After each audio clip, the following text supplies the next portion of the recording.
It seems pretty clear now, doesn't it?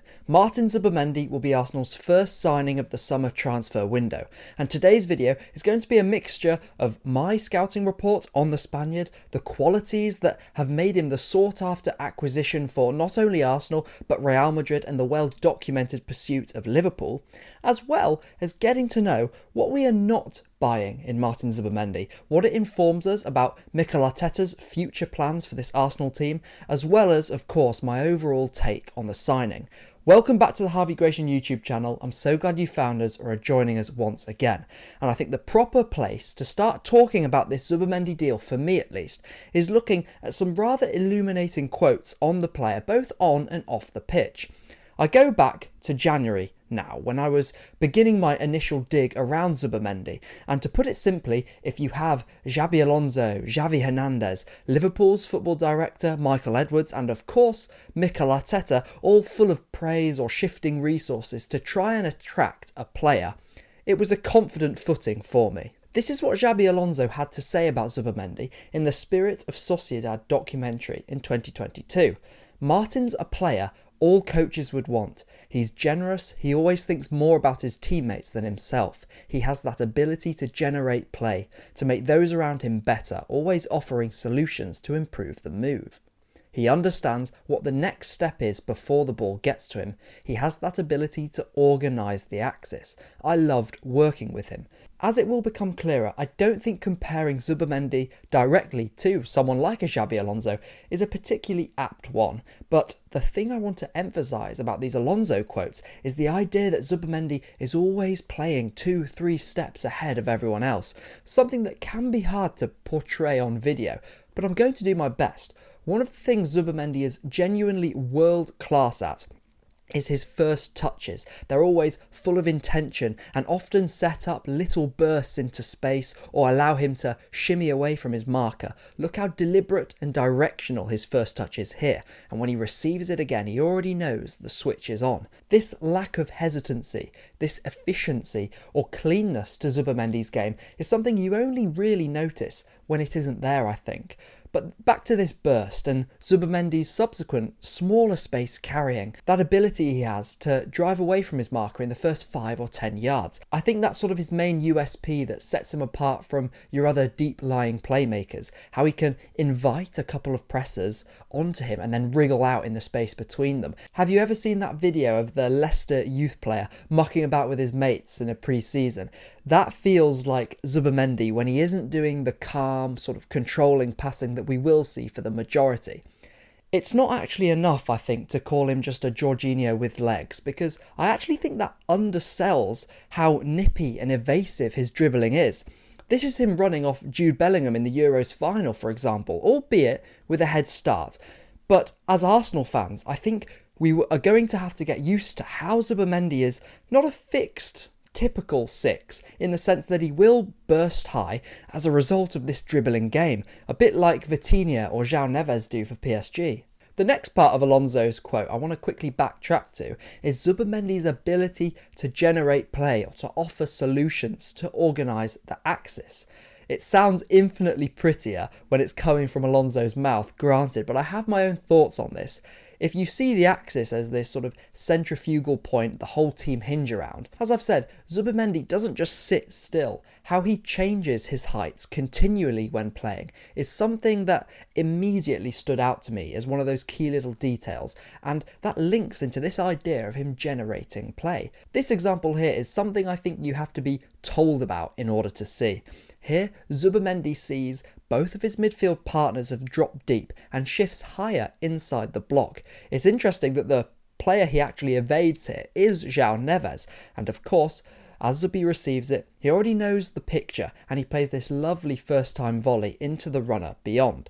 Quick releases and intent, or the ambition to play in behind, are really nice parts too of Zubimendi's game. He has that Jorginho clip in beyond, for example. In theory, these qualities make up for the things that we are not going to see with Zubimendi's profile.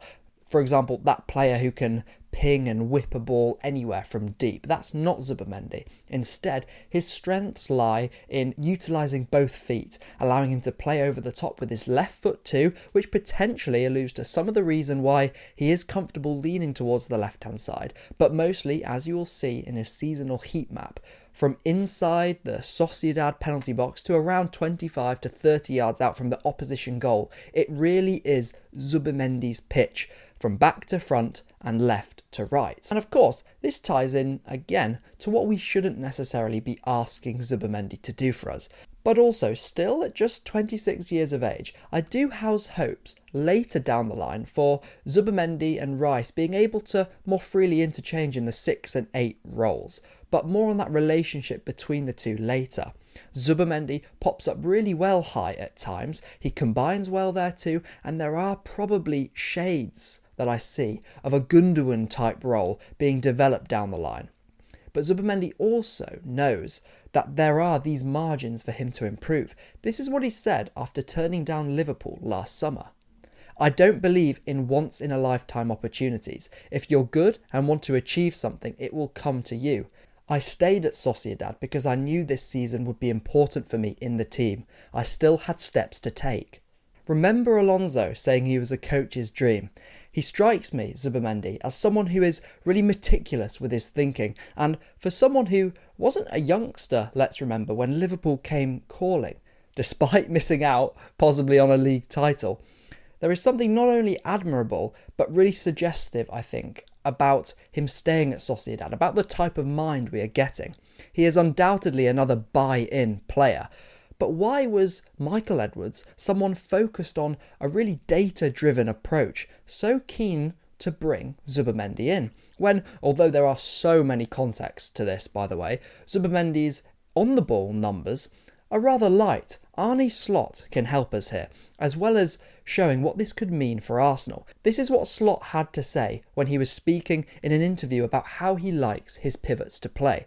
I prefer them to get the ball behind these two frontline pressers instead of asking the ball to go wide or back. I even think the player that we wanted to bring in was also a player very comfortable in these actions, who can bring the ball out from the last line to our forwards.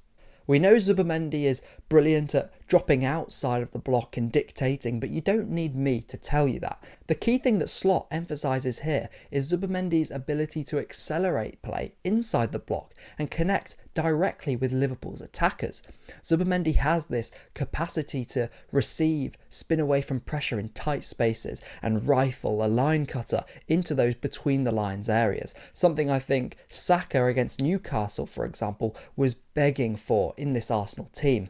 Now, there has certainly been an uptick in this kind of central penetration from Arsenal when Partey and Mars Lewis-Skelly have partnered each other, that ability to bait presses and access Rice in the carry just floating ahead of them, and with Zubimendi being so clean, fast-thinking and zippy with these types of passes into the block. Although we do need better suited players receiving these passes, we've got someone in Zubimendi who can accelerate play whilst making always the right decisions. Before we move to the tactical templates though, let's talk about what we have all really been waiting for. The jewels, the out of possession stuff. Seriously though, I think obviously certain misconceptions are attached when we are talking about a pass-first Spanish build-up midfielder. And Zubimendi is not going to be the guy that we depend on covering vast swathes of ground or making recovery runs back towards his own goal, even though he's not slow by any means. But this guy is a top level presser and he's really strong as well, like really strong. Transfer market have Zubimendi at 5'11". He isn't some titch, guys, which is part of, but not the whole reason why he's really impressive in the air. He's also got a weight to him, a stockiness to throw around, and if someone presses him from behind or goes to smash him, he often just allows that contact to bounce off him. Of course, England and Spain are two completely different ball games, but Zubimendi is an extremely good defender in his own right.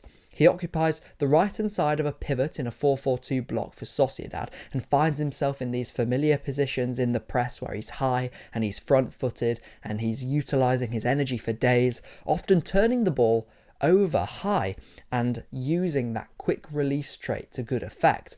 He snaps into the duel, and when people are actually running at him, he's really hard to deceive, I've noticed, and he can tackle at different angles, and he controls the radius, again that 5 to 10 yard radius around him really well. Of course, this is assuming the blind spot of how he adapts and transitions into the English game, but I believe he is an upgrade off the ball to what we have at the moment. But it's also not every day that you have the luxury of partnering a Declan Rice level athlete, which gives Zubimendi a great platform. But let's turn now to tactics and to setups more specifically. Before anything, I want to reaffirm what our squad still needs despite Zubimendi's signing. Chiefly, despite all of his intelligence, intent and quick releases on the ball, he is not someone, again, who's going to whip that unstoppable ball for us into the penalty area or be a 60-yard ping magnet. He's also not that disruptive, provocative dribbler in the final third I feel like we need. And both of these things, along with probably another speedy runner at least in the attack, are things that this summer window still need to address. But some of these templates I'm going to get onto now, some of them are ones I really like, others are one we've seen the team use before that I'm maybe not so keen on, and some are a mixture of the two. This is the first one I'm sure we all have very fond memories of, that stricter double pivot of Declan Rice and Jorginho. Remember how the pair of them shifted around high and low, side to side, and in some games it was actually Jorginho who began in that left centre mid spot higher and became that line cutty, actually very Zubimendi-like midfielder. One who could also interchange positionally with the left back, despite seeing Rice make that role his own this season in his own way. This is really a dynamic to keep an eye out for going into next season. Odegaard's role in this setup is also a key talking point, and as I've mentioned a lot of times now before, Zubimendi does reduce the need for Odegaard to be that hub of our tempo or our connector, someone who can be, let's keep it real here, someone who still can be a progressive machine when he's fully fit and on it. But where I would say a party always needs an Odegaard, Zubimendi, or at least the point of Zubimendi, is not that. He doesn't need an Odegaard. And this goes back to essentially the crux of my video essay on Martin Odegaard. With Zubimendi, if Odegaard does become a more final third heavy player for us, and that might be in the exact same setup as we have right now with Zubimendi shifting in straight for Partey, does Odegaard have those qualities eluding us in attack right now? But also the idea of the diamond setup. As I've said, I think inevitably it seems something that's going to be used more and more. And I think this is quite important when we're talking about as well how confident a lot of us are, I think, that Miles Lewis-Skelly is going to convert himself into a pure midfielder down the line, something I'm not necessarily in a rush to do yet. But if he were to continue in his left-back berth next season, what would the knock-on effects be with Zubimendi's signing? We could continue to see this with the left-back tucking in and then that moving the left centre mid to the tip of the diamond. But I wonder whether there is a possibility of fast-tracking Miles into this left centre mid spot, meaning we don't invert from the left-back and instead we shift Rice across to the right centre mid.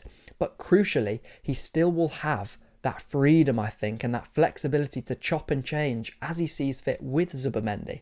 We've done incredibly giving Rice that up and down access on our left-hand side, but sorry for repeating myself, giving him that global presence across the pitch is really, really important for me. And when he does pop up on the right-hand side, he shows how he can offer that unstoppable whipped ball I was just talking about, or those runs from deep, dynamic support on the underlap or even overlap. The bottom line is, I think, if Zubimendi enables this freedom for Rice in whichever role, in whatever system there is, that is probably worth half the release clause already.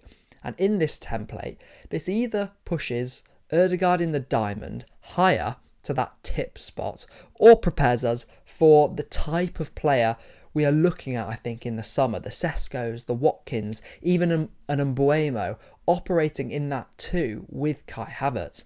But time will tell, of course, how that plays out. To summarise, I would say Zubimendi is the nastiest, neat and tidy midfielder out there, if that makes sense. Probably only trumped in this category by João Neves in terms of mixing tenacity with passing and intelligence with strength. And let me tell you, Zubimendi, have seriously bought into this project. Oh, and did I mention he never really gets injured ever? That's nice for a change.